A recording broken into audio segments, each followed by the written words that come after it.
Michael Gray, born in Sunderland. Overall, it's not brilliant memories, but it was kind of a special occasion. Elliott has saved it, and Charlton are promoted.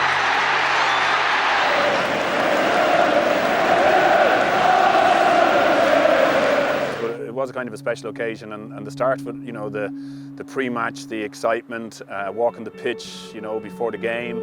Welcome to our live coverage from Wembley Stadium. It's a Division 1 playoff final between Charlton Athletic and Sunderland. The prize to the winners is a place in the Premier League next season. Looking up in the crowd for your family, getting into the dressing room, and I suppose a lot of us remember this, but the dressing room got off to a bad start because Richard Order was really popular with us at the club at the time. Richard wasn't even on the bench, and it was a huge surprise. It was a tough call for Peter Reid to make, and some would say afterwards with Clive Mundonka, Sunderland lad scoring a hat-trick and being responsible perhaps for Charlton beating us, that Ordy might have sorted them out. But that was a kind of a lump in everybody's throat before the game started, and then after that you're kind of off and running, and you get involved in an occasion that sweeps by. You know, it was an incredible performance by both teams. My memory of it was, you know, every time there was a goal scored, it was kind of, well, no worries, we're going to get one, or you hope that we were going to hold up at the back because they were so good. Yeah, I see us all in the tunnel there now. A lot of apprehension.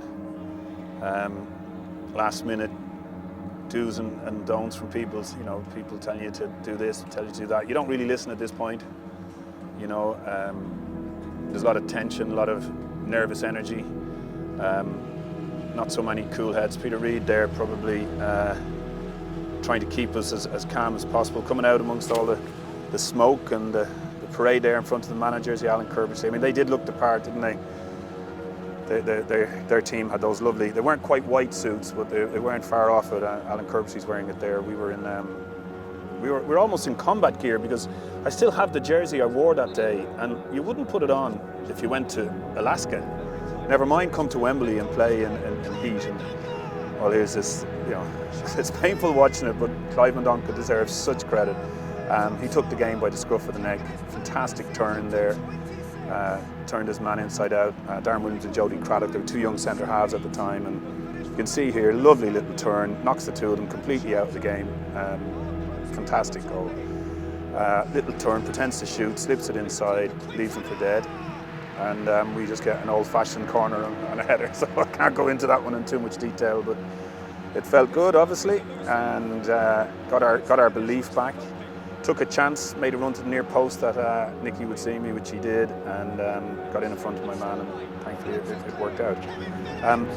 Super Kev, so you don't have to give him much chance like that, no need to talk through that goal too much. He's just an exceptional player who read things moments before anybody else, got himself into position, and he had what people sometimes say is ice in his veins when it came to that last gasp moment when you have to do the really difficult thing, but he makes it all look so easy there, flicks it over at Sasa Ilic, the goalkeeper, and we were away, and we felt really good about life then. And there's a punt up the field, and Donka gets away, leaves both centre halves for dead again. And that was kind of out of nothing. We were pressing, trying to go, you know, a further goal up at that point, and they got away. You can see he was so sharp. He was razor sharp on the day. Everything fell for him. His confidence was high, and you know, we had to go and get in the lead again. That ball dropped over me. I was hoping, obviously, it would clear the defender's head. I'd done that in the past, took it down on my chest, and the left foot finished the near post. I'd love to say that's what I meant. I actually meant to put it in the far post. But there you go. You don't tell anyone at that time. And here's, now this is the painful bit. We've got a goalkeeper there, Lionel Perez, who came but didn't shout. And missing it is one thing, but not shouting for it, because if he shouts for it, one of us drops back on the line. Why he came for it in the last minute, I don't know, but see, Rufus there gets a lovely header, so he's from goalkeepers in no man's land. And then we go into extra time. Nicky Summerby sets us in the lead again for the third time, and we think this is it now, let's get one more. And we had chances after that. You know, lovely little ball here knocked into me, I laid it off to him, and he lets fly, he pulls it into the corner.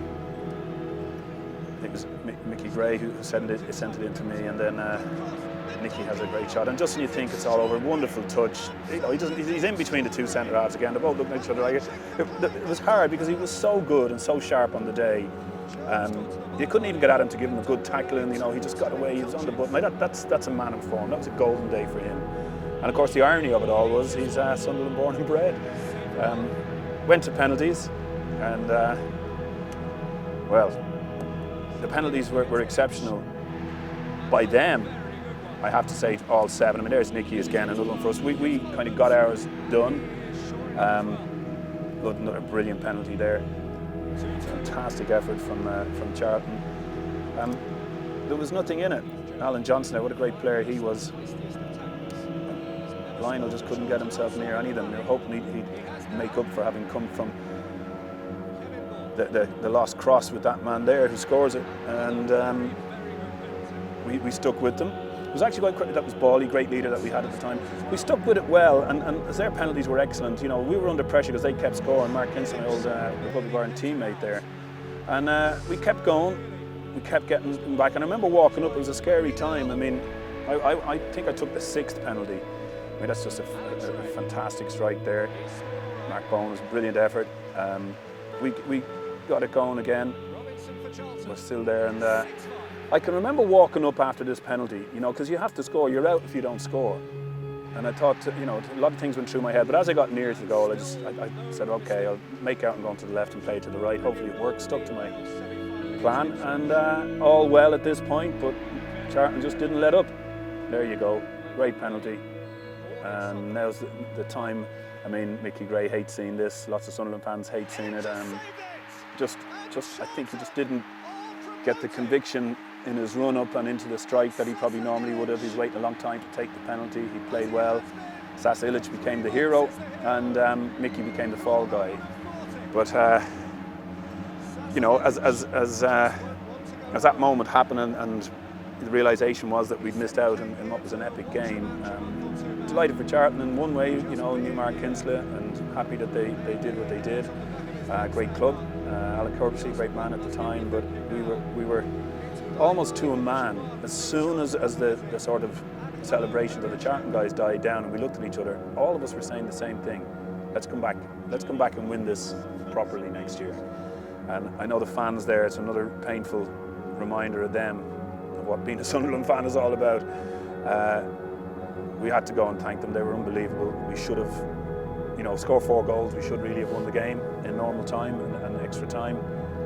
But it didn't quite happen, and my last sort of word on that match, we were on the coach afterwards going home, and everybody was a bit flat. And Mickey Gray had missed the penalty. He was in an awful state. He was down the back of the bus, and he was crying his eyes out, and he was inconsolable. But it was very funny. He'd been a little bit out of order in a nightclub a couple of months beforehand, and the club had got a letter which the manager put on the players' notice board, where Mickey Gray had gone to the bouncer in the nightclub when he was being thrown out, saying, "Do you not know who I am?" So they told us this in the letter and said it was really poor, and so we had a great laugh over that. That's what we did. Peter Reid was brilliant that way. We had a right good laugh over it. And as we were on the bus on the way back, it was 2 months later, he's missed the penalty, crying his eyes out. And Bobby Saxon, the coach, came down and he said, "Hey Mickey, there's one good thing. It meant the lads will know you in the nightclub the next time you go in," So and everybody kind of laughed, and that was the start of us getting, I think, really back out of it. We stopped in Peterborough on the way home. I say, well done to Charlton, a great occasion for them. But we started the fight back in Peterborough.